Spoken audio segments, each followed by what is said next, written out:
Hey everybody, so now here is part two of hashtag Freshmen. What I decided to do is reach out to some more of my brothers out there to talk about a couple other different topics that goes around within young men between the ages of 17 and like 22. You know, I remember myself being at that age really confused and looking at the land that I was in and in college and not really knowing where to go, just going everywhere. And so right now you're going to see part two that I had with a couple of my other brothers that I love so dearly. And so right now I introduce to you guys part two of hashtag Freshmen. Enjoy. So the conversation that we're about to have stems from I would say a vision that I've just had for the past year, last year. It just stems from when I went down to Texas, to this Project Gideon thing for Bishop T.D. Jakes. One of the things that he just shared with everybody was the fact of, as a person or as a preacher, as a pastor, as a mentor, whatever we call ourselves, one of the things that we should not be is stingy with information. He was going off the idea of, if I am gathering this information from my mentor and somebody else is under me, I should not be a stingy person and say, well, you got to get your information on your own. Like, I had to work to get this stuff. I'm not just going to give it to you for free type of stuff. And he says we need to be cheerful givers in that type of aspect of pouring out information to the next generation, to having that information so that they can grow and not fall through the same mistakes and potholes and bumps that we had to fall into, so that they can be successful. So a couple of topics that I wanted to talk with you guys about. We'll just talk. We go from there. If you have scripture references, throw them out. I want you guys to just be transparent, like we usually are towards each other, and we go from there. All right. So the first topic was, I wanted to talk about the idea of fatherhood. For me, my dad was around, but he was not in the household. Due to differences that happened between my mother and him. That's none of my business, but they had differences, and so my father wasn't in the house. He was around, but he was not in the house. And so though he was around, I still struggled as a young man in understanding manhood. Though he was, like, because of the fact he wasn't in the house, back in the day, it wasn't, I can just text him real quick. Like, you had to call him, from a landline and talk, but I didn't do that type of stuff. And because of that, I fell later on in life. And so I wanted to ask you guys, what is your feelings about the idea of being a great father, or the idea between, how absent fathers play a big role in male, growth, like stuff like that. Wow. I'm gonna attempt, right? I would say, and it's gonna be a broad attempt, but I think that the thing plaguing the Black community the most is absentee fatherhood. And because there's no structure, and when I say absentee, I'm not talking about being absent from the home, and that's a different dynamic. I think that you can still be present and not live there, right? Like, there are some circumstances where the father cannot be there for whatever reason, right? And some relationships are so toxic that, I know some people that you should just stay together no matter what. And I'm 90% there, but there's a 10% of me that's like, that might not be good, right? Right. In those particular cases, I think when a father, in particular a black father, is not present, I think there's multiple layers, right? I think there's some sociological, right? Like, I have a friend that Kadeem knows. He won't mind me sharing. He tells the story, Derek, where up until college, he was putting on a towel the way a traditional woman would, right? And dated multiple women, but like, there was some ways of being that he didn't understand, right? Like, his thing was, I gotta cover my chest, right? And so, I think that, to be totally transparent, I think if there were resources for my own father, and I don't mind, we've had conversation about this.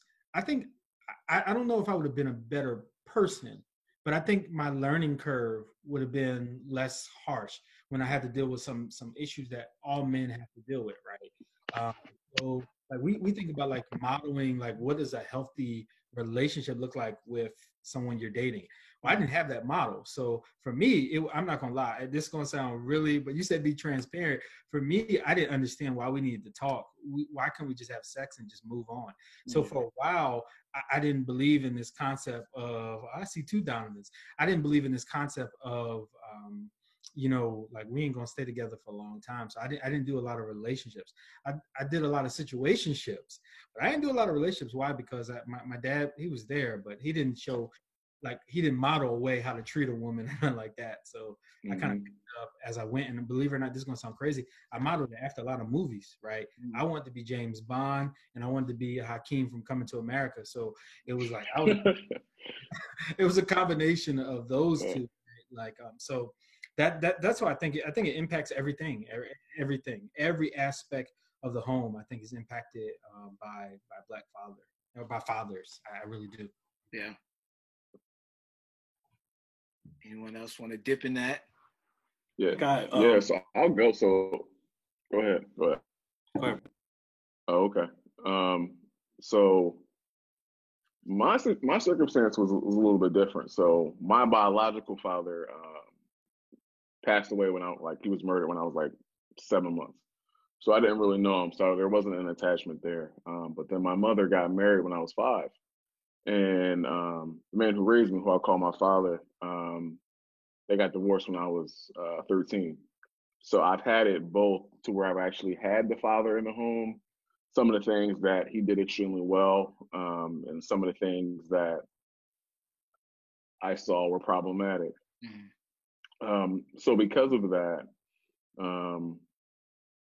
my experience is a little different. I am grateful that I had that time with my father being in the home. I'm grateful that he gave me some really good lessons too. But if we're talking from a biblical perspective, he missed the mark. I didn't know how to treat women. He didn't treat my mother well. I wasn't, and I didn't know how to be in a committed relationship either. Similar to Marcellus, until really, again, I started to know God and kind of understand like what a healthy relationship was and really what healthy like manhood looked like. I didn't know what that meant. So I've had, years, decades of trying to change my mindset of, okay, what should a man do? What does that look like? And how can I be that? So I'm kind of like learning on the go, which is, hard. I'm grateful I got you guys too to kind of bounce ideas off of and talk to. But it's definitely a big learning curve, not having, a man in the house. And my father, when he was in the house, he was a workaholic. So he really wasn't there either. And then once my mom and my dad got divorced, like he moved to Arizona. So, I was a little spiteful. I was like, okay, so you're really not there. Wow. So, yeah.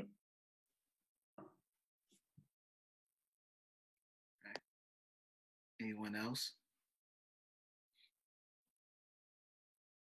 Got some stuff to contribute, but I'm kind of deferring until all the people who are actually fathers get to chime in because I feel like you guys have a unique perspective. I think that, so I share a little bit of the same experience as was shared previously. In terms of what Marcella said, I wore my towel upright. I covered it all up until recently when I was like, I don't care. So I think maybe if I had a father around to show me or to help, let me know where the towel should be, it would have been a little different. But my dad was incarcerated in and out of, prison for the longest time. I think at this point he's been out for a little over 2 years, and that's probably the longest that I can recall. And there's just been there were a lot of times in life when I just felt, emotions or just whatever, in terms of his absence. And there were little things, such as really when I go to the barbershop, still to this day, like I stick with the same barber because the barber knows me, because I'm not comfortable explaining how I want my hair cut. Mm. You know, like if I don't go to the barbershop, my face is not getting shaved because I don't know how to shave my face. So just, you know, practical things like that I feel like, you know, I would have learned had my father been around. So those are the ways most, I think sometimes I feel that absence. But overall, I do want to just say that, you know, I recognize that the role of a father is super important. And I recognize that circumstances, you know, don't always allow for us to have the perfect father-child relationship. But I think what's really important is just that, you know, as fathers, we, you know, just put our best foot forward and do what we can, and, you know, learn from our experiences, because there's some of us on this conversation who had a father present. You know what I mean? So there are things to be learned from everybody's experience to really just kind of help to mold and develop, you know, the best possible outcome. I think all of us having different experiences, we all, in some sense, we all turn out well. You know what I mean? We do have some successes that maybe would have been better or come earlier if we had a father. But at the end of the day, I do want to make sure that we offer them some grace. That's kind of what I'm learning. You know, learning in my fatherly relationship, you know, offer some grace. There's some things that he didn't know. There were some examples that he didn't have. And so that's not an excuse for us to continue that trend, but I do want to make sure we, you know, recognize and are able to offer them some grace. All right. Mm-hmm. That's a great point. Yes, absolutely. For myself, my father was both in the household and not in the household from a physical standpoint. So I've had seasons of both, similar to what Brett said earlier. My parents had me before they got married, and I think they kind of did all of this on the fly. And so considering how well my life went early on, especially with them not having good examples on either side, you can tell God was there. I don't know if they invited him, but he came to dinner anyway. And so I'm really grateful for that, because I see some of my friends who had broken households or unprepared parents and how troubled they are now as a result. And I was relatively unscathed. But I'm realizing now, as I get older and as I do more self-evaluation, I was harmed by some of it that I wasn't willing to acknowledge early on. Because again, I think sometimes we don't acknowledge our trauma if our trauma doesn't look as traumatic as someone else's trauma. Mm-hmm. So when, Brett, you say your father was tragically murdered, for me, it's like, well, then Donovan, don't talk. Not because you told me not to talk, but because, and I'm learning this about myself because of Celebrate Recovery, is something I attend on Mondays. I'm learning that one of the things I suffer from is comparison syndrome. So I'm constantly comparing myself, good, bad, or other, on scales that no one else is listening to. So like you said that, and immediately I'm like, I don't know if I need to be saying nothing, because it's gonna sound so soft that my dad was there, but he wasn't emotionally available. How dare I complain when some of these brothers didn't have their dad physically in the home? And yet it has caused me at times to not be emotionally available for Felicia, or it has caused me to suffer in silence because my suffering didn't seem like real suffering, right? My parents got separated when I was in 5th grade. And fortunately for me, my parents got back together. So I know that despite how stubborn or unprepared or even ungodly at times people can be, once they allow God to come in, the whole situation can change. And so they were separated for 6 years, on the verge of divorce, and called each other every kind of name under the book. And were horrible towards one another. And yet they got back together when I was in 10th grade. So about a 6-year window. Me and my dad, Brett had to help me work through this last year. Because my dad's not emotionally available, he will ask me how I'm doing and then not want to hear the answer, or not be able to compute the answer. Like, he's asking for it because he genuinely thinks that's what he's supposed to do as a father, is care about his son, even his adult son. But he'll ask, and when I start to open up that door, he's like, yeah, but I gotta go, so thanks. And so then it makes me want to close the door even harder. And so me and Felicia had marriage counseling, and I promise this will wrap up. Me and Felicia had marriage counseling because we were in a rough place last year. Like, I wouldn't say we were going to get a divorce, but it felt really close. It felt like it was knocking at our door. And I told my father, which was very hard to open up and say, yo, we're going to get marriage counseling. And it's really helpful. And it's breaking down barriers that we had needed to break down for years, only to have him say, why'd you go to a counselor? You could have talked to me. And the arguments that ensued in the months after that statement, because he couldn't just simply be happy for the fact that I was getting help or the fact that we were doing better. Like, he just kept saying, I don't know why you're getting a counselor. That's a white person thing. I don't know why you're getting a counselor. You could talk inside this family. I don't know why you're getting a counselor. Y'all issues aren't that bad. Your marriage is fine, which played into the comparisons.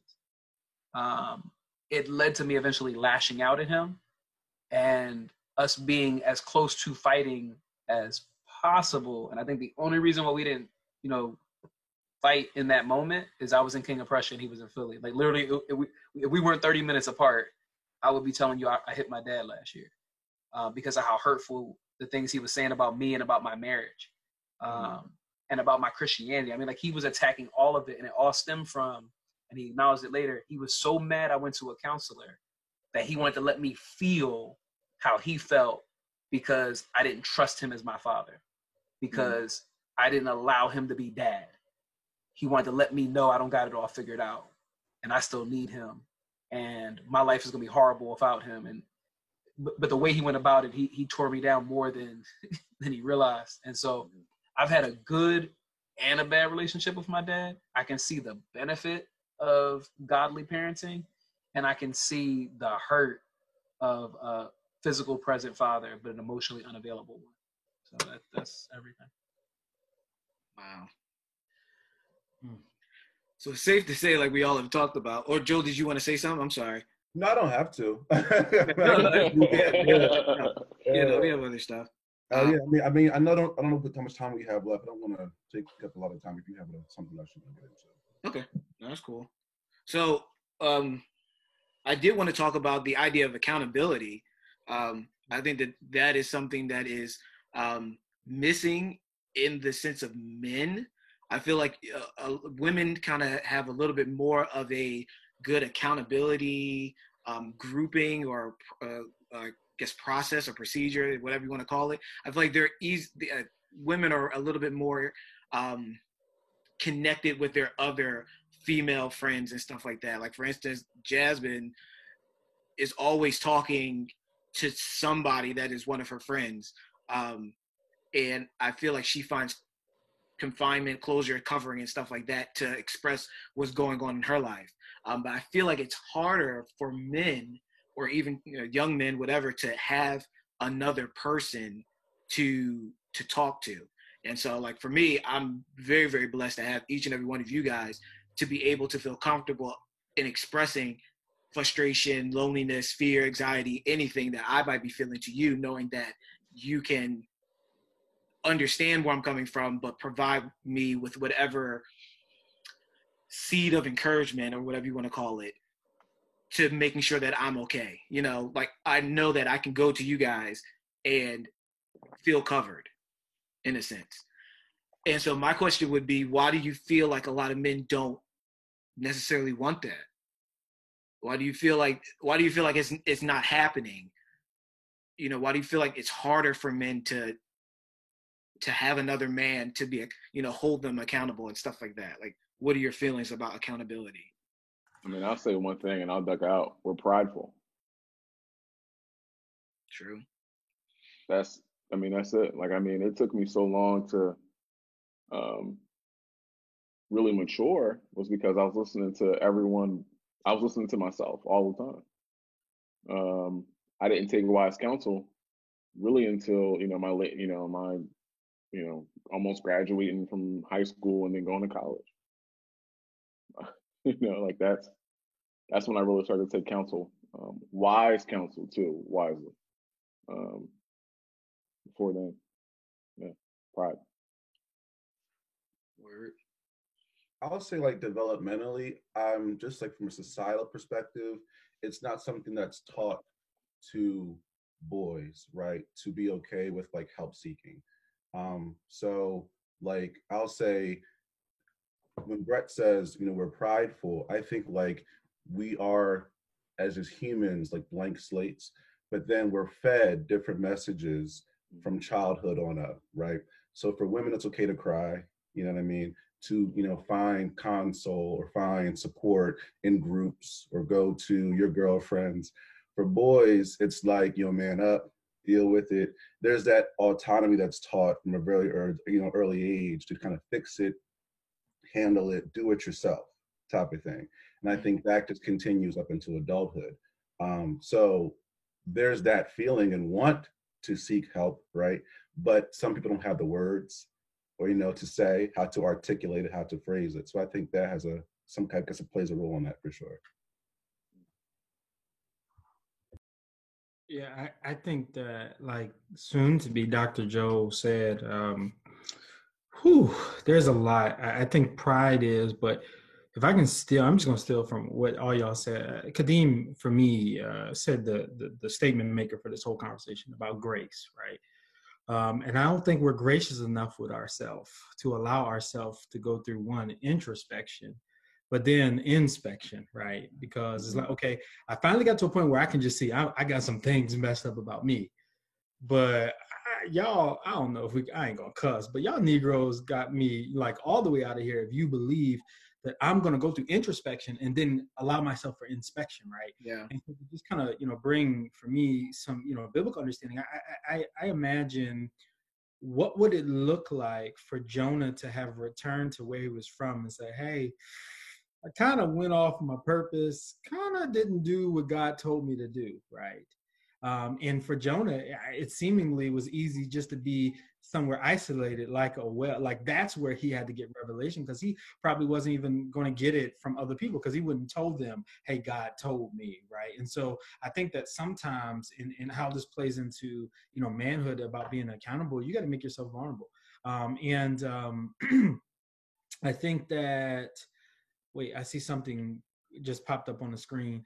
And so, I think that, it's a matter of how do you get to a place where you can share. And I will say, and Brett is my witness. I don't think Brett will mind. So we pretty much every week we FaceTime, right? And that ain't normal to Marcellus. I don't like talking on the phone, period. It's just ain't about FaceTime, ain't about nothing. And so what I had to do is I said, you know what? Brett's in Lancaster. We're connected. We're going to FaceTime. The first time it was so awkward because it got to a point where we got done talking and I'm like, how do you hang up this phone? Right. But I was like, all right, Brett, blah, blah, blah. And now it becomes natural. It's just like, okay, cool. So I think that, none of us, we're all like Adam in a way, right? Like none of us wants to show the exposed side of us, right? And so because out of fear of being judged or condemned, because we live in a graceless society, and so we assume that because we might not be gracious with other people, people might not be gracious with us, right? And so, and my final point is I think sometimes it's hard to be accountable when, and this is the pride piece, when you don't believe someone can check you. And I'm guilty of that. I'm like, well, this Negro ain't gonna say nothing to me, like, blah, blah. So how can they? But I realized that if a drug addict told me today, don't do drugs, it might be hypocritical, but it's life-changing for me, right? So I need to be able to take the advice and be gracious enough to know that, hey, in this area, they have some type of authority, some type of lead in here. But with me, I'm just being totally transparent. It is easy for me that if you have a blemish in one side, and I'm not God, but if you have a blemish in one side, I'm like, oh, you can't tell me nothing. And it's like, nah, you can tell me about, physics, even though you don't know geometry, right? Like, so I think that, we have to allow ourselves to open up. I have to allow myself to open up to say, hey, they might not have the same expertise as me, but in this area, in this particular moment, they're right, right? They're right. They're right. So much to jump off of. I'll start by saying I kind of, and this is not to challenge our moderator, but the same token to maybe challenge a thought. I don't know if we want to be about assuming what men like or don't like. Mm-hmm. Like for me, I love talking with you guys. So much so that it almost hurts me. And just to touch on what Marcella said, I don't like being on the phone. And I feel like I'll be calling Marcellus all the time and be like, why don't he answer right away? And sometimes he may be busy, and other times he's like, I don't got an hour for Donovan today. I can't give Donovan no hour today. But when the answer doesn't come, Marcellus is within his right, but because I crave human conversation and brotherly interaction so much, I find myself getting hurt by the lack of it being available. So I guess, and I could just be the exception to the rule, but I'm willing to bet if we're being honest, while maybe some of us don't love it or know people who don't, there's others that really crave, as men, crave having other people be in their life, to give them counsel, to talk with them, to go through life together, me being one of them. And I might just be the oddball, and I'm willing to acknowledge that. The other thing is, jumping off of, again, another Marcellus point, you mentioned Jonah, and Pastor Theo Turner, I don't remember many of his messages, but there's one that like sticks out from, had to be 10 years ago now. And he talked about Jonah and how what people don't like to acknowledge is Nineveh was the capital of Assyria. Assyria had already destroyed Israel. So it's not like he's just saying, I don't feel like going because he's being obstinate towards the Lord. It's not that he's not just going because, he don't feel like it, or he got a vacation planned and the boss gave him an assignment. It wasn't that. It was Nineveh represented the capital and the political seat and the power seat of his oppressor. Mm. And so imagine now if you were a black man and God said, I'm calling you to go talk to the leader of the KKK and to share the gospel with him. How many of us gonna go, you know what, Lord, send me, I'll go. I'm not.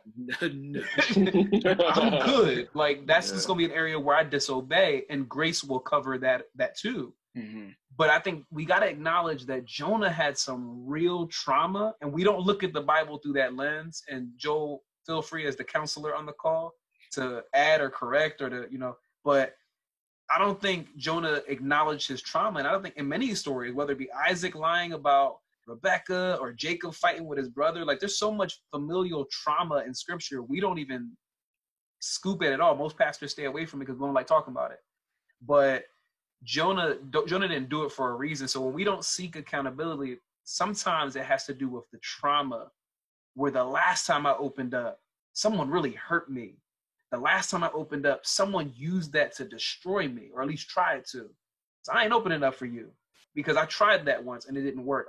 I think that might be part of the resistance, and I'll stop there.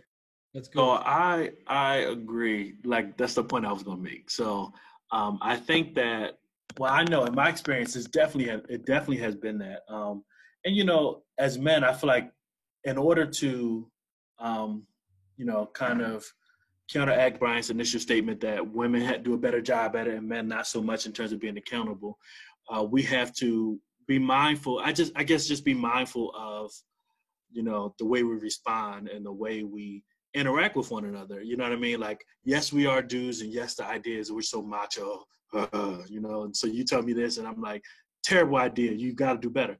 That's not always the appropriate approach. You know what I mean? That's not always the appropriate response.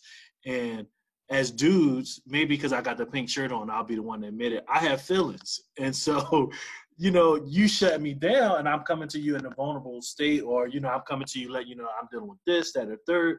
And the way in which you respond is not, you can tell me I'm 100% wrong and do it in a nice and loving way. You know what I mean? And if I'm coming to you, you could be giving me the cold, hard facts. But if it's coming from a place of like just cut dry, I know what's right and you don't, I'm not trying to hear it. And 9 times out of 10, any sense of accountability relationship we had, that's dead. We can leave that where it's at, and I'm coming to the point now in life where I'm able to still be friends, but we just gonna lose that part of the friendship. You know what I mean? And so I think I have to do a better job in terms of being, more receptive and being more compassionate and dealing with those accountability relationships, because ultimately, if we want to be frank, people are dying and going to hell. You know what I mean? They're truths that we hold that people need to hear. But if we don't have the right approach, we will miss the mark. Yeah. I'm gonna say one thing I remember years ago, Kadeem. I don't even know if you remember this, but right before you were getting ready to leave, it was you, Joel, and I. We were in the car, and you said to us, "When I leave, I don't want for this relationship or this friendship. Like, I don't want for you to stop talking to me." In a sense of like a lot of happens is like out of sight, out of mind type of thing.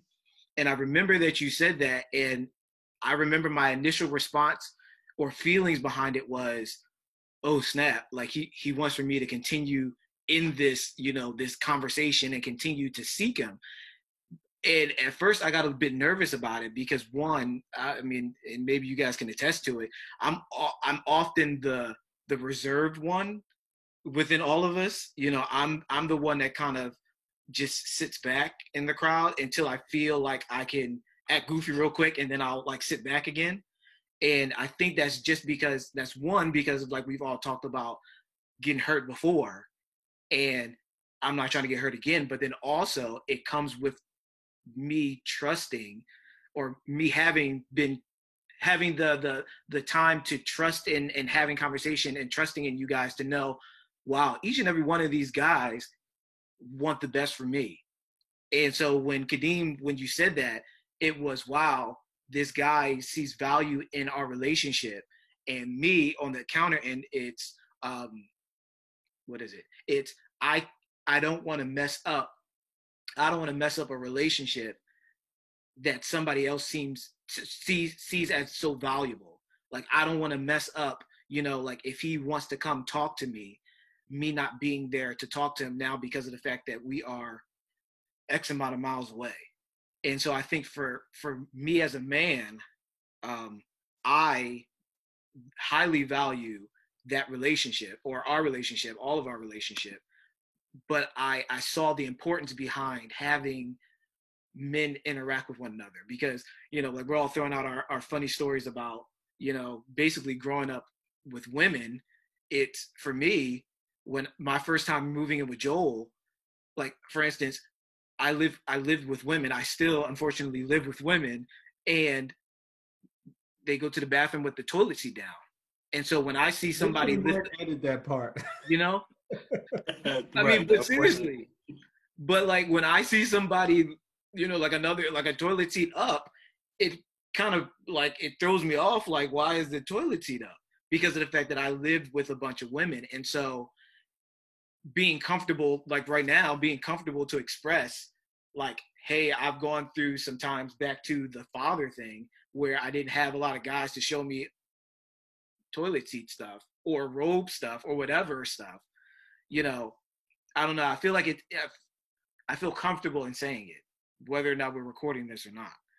I feel comfortable in knowing that I have brothers that can laugh at me in my situation, but also love me as well and say, don't worry, dude, like you're not the only one.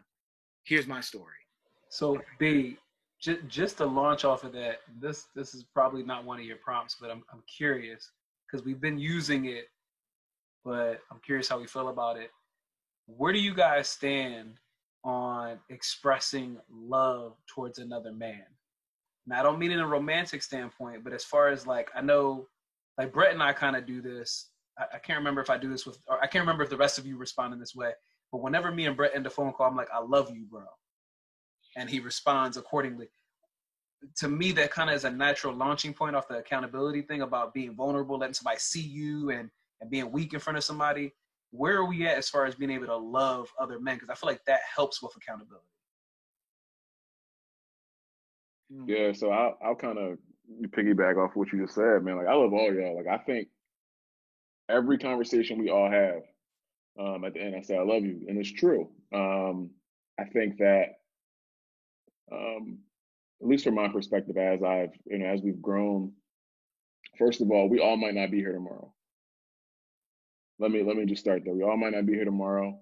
So, and I care about each and every one of you. So why not say I love you?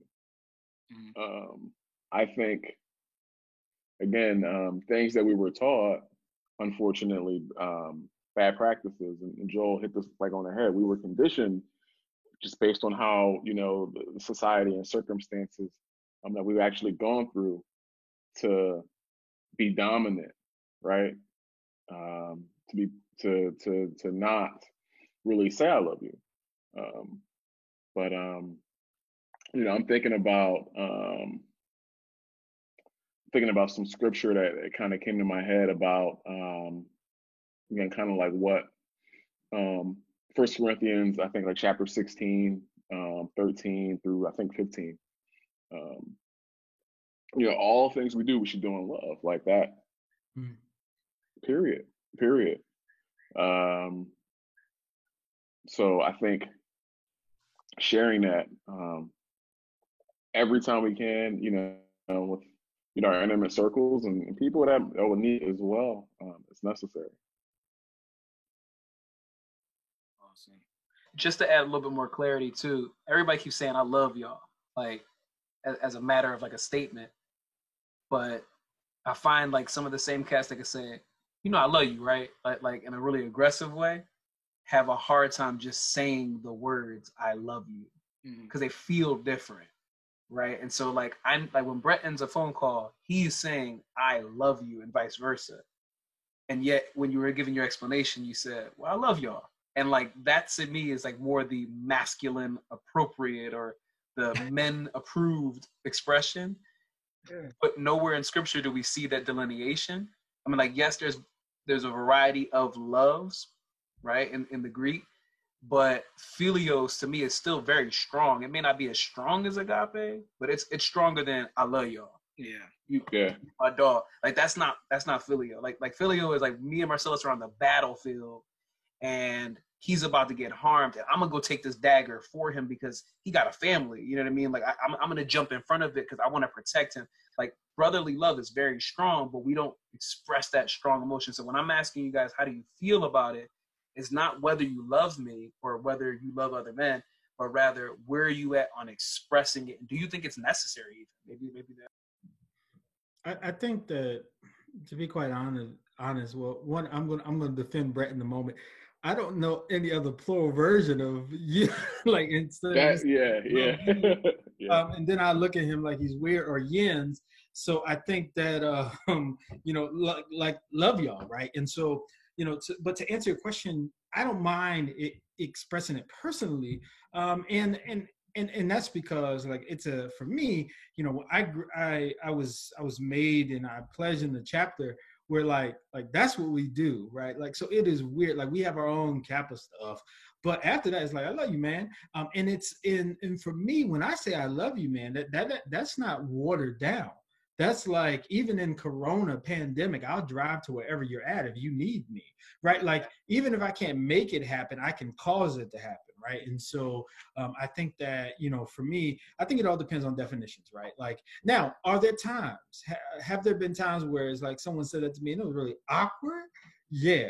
Right. And he don't mind me saying this. The first time Dom Barrett, who I talk to every other day, the first time he said that, because he's a church boy, right? Like I am, he's like, love y'all with love of Jesus.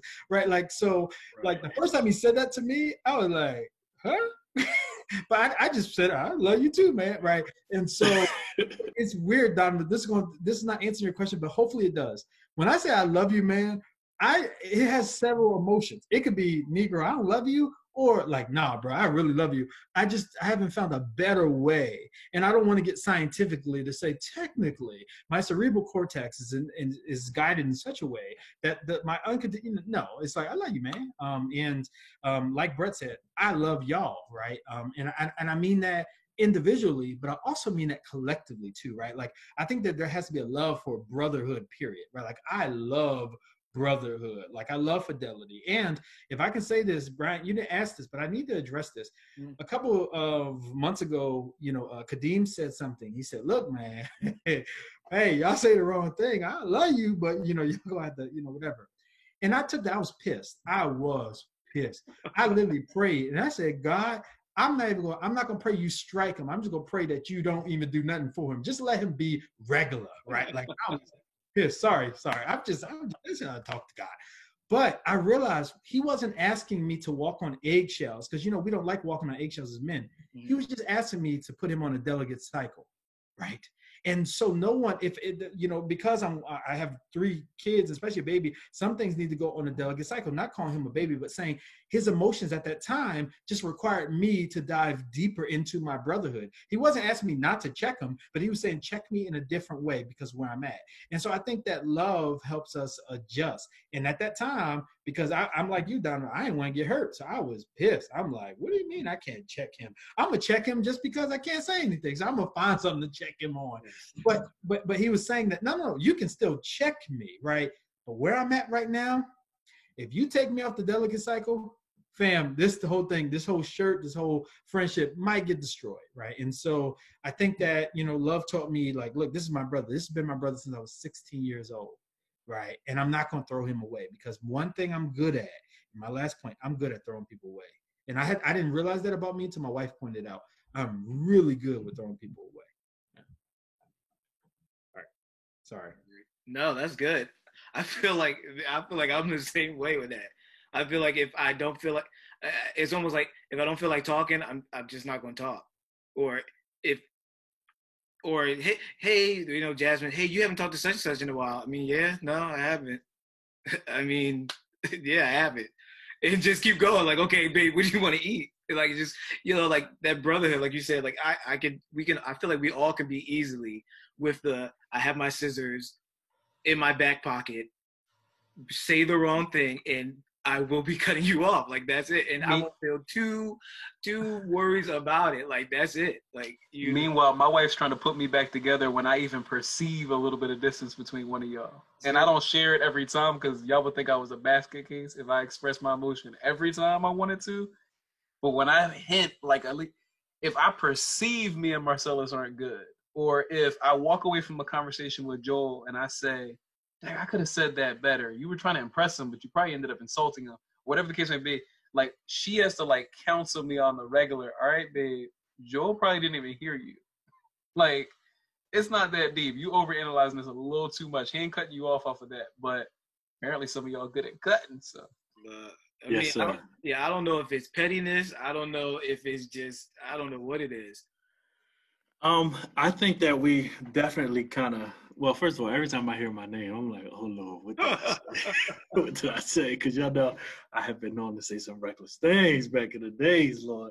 But I think that really kind of, Donovan, you took us a good conversation in terms of love, and I think it's definitely about, the action. And Marcellus at the time, maybe I didn't realize that's what I was saying, and when you said it, I was still looking like, that ain't what I was saying. But as I thought about it, the truth of the matter is that is in fact what I was trying to convey. And I think that when we talk about love being an action, that's a perfect example of it. That's a perfect example of it. And, and it all ties in together with accountability, being able to, recognizing that because this person and I have this relationship, I value this person, or I value this situation, I'm going to approach it differently than I would normally. Or I recognize that it's not what it used to be. Just being able to adapt and, govern ourselves accordingly, if you will. So yeah, but when y'all say Kadeem said, I'd be like, what I say this time? Oh, I love this stuff. Awesome. Okay, well, one more. I mean, clearly, I'm not going to jinx it, but we've been going past 40 minutes, which I thought we was going to get cut off on. But we're going to keep going, and I'm excited about that. So, mentoring and modeling. I feel like some people may intertwine the two together, that mentoring and modeling are kind of the same thing. I think that they are two separate things. And I wanted to get your take on what you believe the differences and importances behind mentoring and modeling is. I feel like modeling is an action and mentoring is kind of verbal. But I want to hear your take on it, and I mean we'll just keep going and go from there. So Brian, if I can just go first, not because I want to talk, but I have a 3 o'clock that I have. No, go ahead. So before I even hang up, love y'all, right? Let me say that we, to give some etymology, the word mentor actually was a person. Mentor was a person in Greek mythology, and mentor, carried people around, and they express wisdom. So I think that a mentor cultivates relationships, and a mentor goes out their way to make sure that the longevity of the relationship stands, right? And to pour in. Now, I think every mentor should be a model, but not every model is going to be a mentor. And in fact, I argue that if you don't have no type of formal agreement, you shouldn't be calling someone a mentor. Because there's a lot that comes with that, right? And if the mentor cannot speak into your life, and I'm not saying they're always right, because sometimes they get it wrong, but if they can't speak into your life, then you can't call that person a mentor, right? And so I think we use the term, and I hate to say what I'm about to say, and I don't want to be pessimistic, but I think that we throw this at Black men, and we expect Black men to take any form of mentorship. And I think that is a disservice, because we feel like they need fathers, and so we try to patch this with this subpar mentorship. But a mentor, literally, from the root of the word, a mentor is someone who came to the mentee. Right. And I'm not saying it can't be the other way around, but there needs to be a restructuring, because I get particularly mad when we just throw anything at Black men. Like, it bothers me to my core. Yeah. Like, no, Black men deserve top-notch mentors, right? They deserve mentors who not only can kind of tell them how to succeed in the future, but how do I succeed now? Okay, like, it's easy to give me advice about starting my own business, but tell me, how do I just get my credit together, right? Like, and so I think that there are just some critical things, some necessary things, fam, that we just have to consider, and we cannot keep on throwing just the word mentor out. And in fact, I only have 3 mentors, right? I used to have 10. Everybody was my mentor if you're older than me. But it's like, nah. So it's, I'm really clear about who they are. And my final thing is, I think you should have a mentor per area or every field of human endeavor, right? So I have a preaching mentor. Y'all know him, Dr. Melvin Jenkins, right? But when it comes to business, right, like, I'm not saying he couldn't advise me, but I have a mentor when it comes to that. And so I think that, we just have to, say, hey, everybody's not going to be my mentor, but then it's okay to have multiple mentors as long as everyone is not your mentor. Because if everyone's your mentor, then you don't have a mentor, you have a crisis. But I'm leaving it there. I love y'all, fam. See you, man. Here before I get yelled at, and so take care. Love y'all. And Kadeem, I love you too, man. Love you too, bro.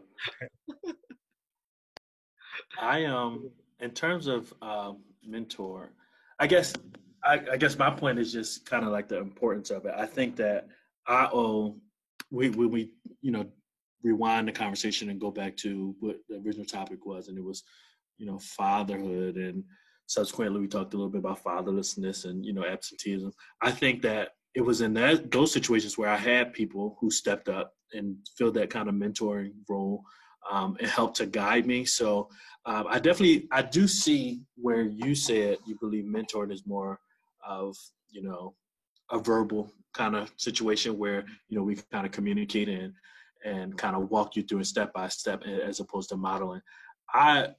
Although modeling, like, I'm unclear on that. I'm unclear of what your inquiry is in regards to modeling, or what that looks like. Well, when I think of modeling, I'm thinking of, I guess, like the example, you can walk the walk, but you can't talk. What is you can talk the talk, but you can't walk the walk, or however that phrase is supposed to go. Gotcha. Of somebody can easily be a quote unquote tell you all these things, like, you need to act right, you need to live right, you need to do right, all that stuff like that. But in my thought process, a model is somebody that says, hey, you shouldn't drink and here's why. And also you being able to see, okay, this guy is also living the same truth to what he's saying. So he's basically backing up, in my mind, a model is somebody that backs up what they're saying in how they live as well, type of thing. So like, I shouldn't be telling people you need to stop being petty if I'm being petty, type of stuff. Or you need to go and communicate with your brothers and I don't communicate with my brothers. Something like that. That's how I kind of view modeling compared to mentoring. Mentoring, I feel like, is the clarification of why you should do X, Y, and Z. Joel, is there any professional or acceptable understanding of those terms in your field? Well, model, I guess, is kind of like synonymous with like paradigm. So we don't think of it as like model as it being, this is well, there are lots of models, right? And I was thinking about what Bryant was saying with modeling and a model. I was thinking like role model, and I was thinking like mentorship. And so there are multiple paradigms or multiple models from my field that all have strengths and weaknesses. And I guess I was thinking about Bryant's question, that we can get caught up easily in like, this is the model, right? Capital THE, as far as being the only model. And I think that's where it can kind of go left in some ways, right? Because I'm following this model and you aren't following this model. Now we have contention, right? And so I think that that's where maybe I was kind of getting like hung up with modeling or model. So I hope to answer your question enough. I was still kind of digesting it. No, that's actually very helpful, because I didn't consider that model could be used in another context. I think I caught what Bryant was saying right away about modeling being similar to like the profession. Like a model is wearing clothes, right? And other people then say, "Oh, I want to buy those clothes," with the exception of like a couture type thing. There's models or mannequins in Old Navy or in the Gap or whatever store you go to, and they're modeling how an outfit could look. Mm-hmm. And maybe not exactly on you, but they're showing you, hey, these colors can go together, these fabrics won't clash, whatever the case may be. We have model homes or staged homes. And so when you're thinking about buying a house, some realtors will stage the house to give you a model or an idea as to what the house will look like, so you can see yourself in it, because you're more likely to spend the money when it's not a shell, right? So there's so many different ways to use it, but I'm kind of on the same wavelength with Marcellus on this one, in that I believe anybody can model something, good, bad, or otherwise, right? Like, we're always modeling something. Right now, and I don't know if you guys were doing this, I kept looking at everybody's body language, right? And so like, I had to change my chair position because I realized I was starting to slouch, and I wanted to make sure my head was kind of centered on the camera, all because you guys were modeling how to be on camera, and partly because I didn't know we were about to be recorded. So, and I'm not saying it in a mean way. Like, I'm really glad we did this, because I hope it blesses somebody. But like, I stayed up till 5 a.m., right? And so I didn't get adequate sleep. And yet, despite how tired I am, you guys modeled how engaged I should be, but you weren't mentoring me. Mm-hmm. So a model is somebody that could be demonstrating something, albeit unintentionally, but they're demonstrating something. A mentor, to me, the difference is intentionality, or as he said it, it's a covenantal thing. It's an agreement. And if the mentor doesn't know that the mentee is looking for his modeling or her modeling, then they're not a mentor. So there are people that have said, for instance, because he mentioned PJ as a preaching model, there are people that have said PJ's my mentor, and he has never had the license to talk into their life. Mm-hmm. Right? But they want to say it because, again, we use that as like some type of patch for holes that our fathers have left in our bodies. So we'll say this person's a mentor because I respect them and I desire what they have. I don't want them to tell me how to get it for myself because it might hurt. I just want to be them. So they're modeling, but they're not mentoring. Yeah. Any other thoughts? I don't know. I did think, I mean, especially when it comes to this modeling mentor idea, one of the things that I get to do at the Wise, I get to talk with the teens as part of one of the departments within my entire department that I oversee. And so there's a book called Habitudes, which is basically like a young leaders in training type of book that places stories to ideas of what it means to be a leader. And one of the stories talked about Moses and Joshua. It talked about how Moses, being a mentor and a model, somebody that could feed Joshua the information as well as show him this is how it should be done, fed Joshua into how to help out the people. But then when Moses died, Joshua never really mentored or modeled, or I would say more mentored, another person under him to lead the next charge once Joshua passed away. And so for me, I think as a male, it's important to have, whether we call it just mentoring altogether or modeling altogether, or mentoring / modeling, whatever we call it. I think it's important for men, young men especially, to have, like we've all kind of pinpointed, a mentor or another older guy to talk to and confide in, and also show do's and don'ts of what it means to be a young man. Because like we've all said, or most of us have said, us being, or I'll just say for myself, me being a young man in Philly, when I brought those same characteristics to IUP, I crashed and burned big time. And I did a lot of stupid mistakes. I said a lot of stupid things, and it took me big repercussions, you know, like I've said before, like I got kicked out, well, not kicked out of, I got sat down out of ministry 3 times by PJ. And as soon as I thought I learned my lesson, or time had went on and I came back, I still made the same mistakes because of the fact that I didn't really listen to the mentor or to follow the instruction. And so I got sat down, or all this stuff like that. But I found a scripture, because I'm kind of rambling. I want to make sure I get it out before I forget. Titus chapter 2, when it comes to modeling, chapter 2, verse 6 and 7. It says, similarly, encourage the young men to be self-controlled, and everything set them an example by doing what is good. In your teaching, show integrity, seriousness, and soundness of speech that cannot be condemned, so that those who oppose you may be ashamed because they have nothing bad to say about us. And when I thought about that scripture, especially when it comes to mentoring, I want to, at least for me, it's kind of a passion, and kind of a purpose, as Donovan and I were talking about earlier in the Zoom meeting.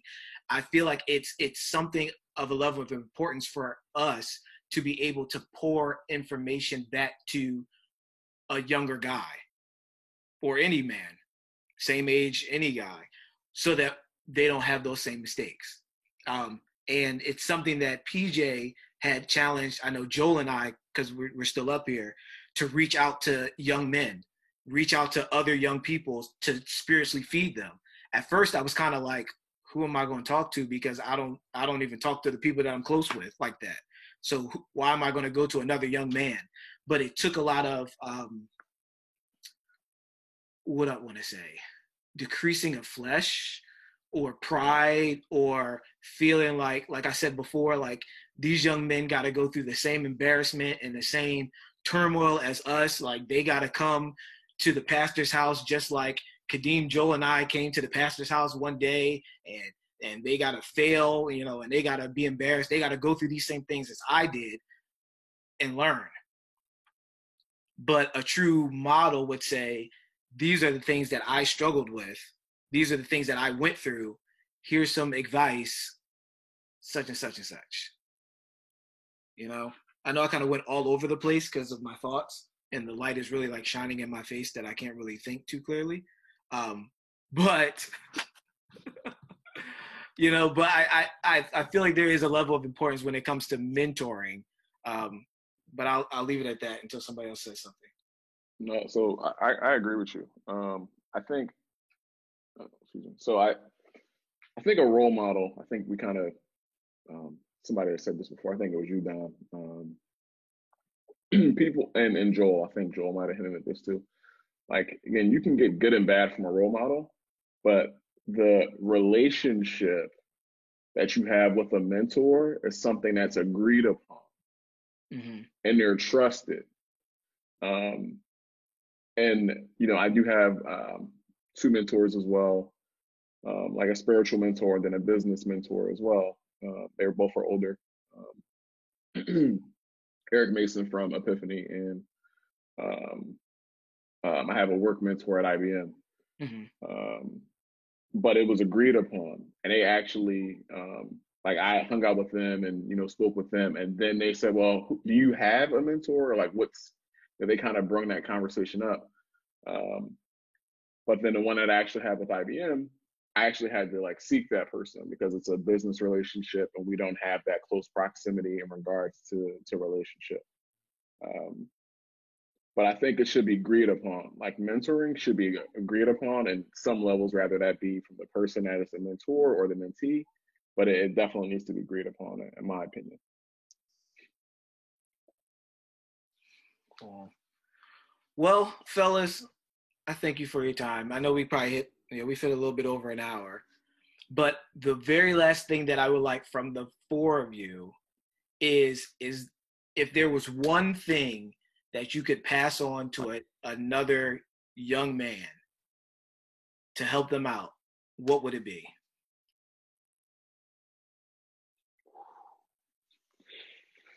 I think that I would say I would just encourage someone, a young man, to be authentic, and be courageous and be confident in navigating your own path. Everything is not cookie cutter, right? Everybody's experiences are not going to be the same. So, it takes some level of confidence and courageousness to kind of go against the grain. Figure it out. Like it's okay. It's okay to kind of navigate. So I think I said 17 things. So all right. Here we go.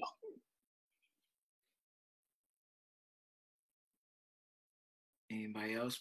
What is something that you would pass on to another, a younger you, in a sense? Well, in that case, I would say to get comfortable with discomfort. That's what I would say. Good stuff. Yeah,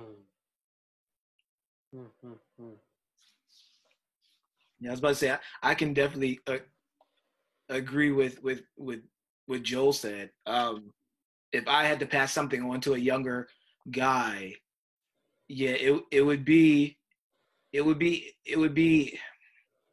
be okay with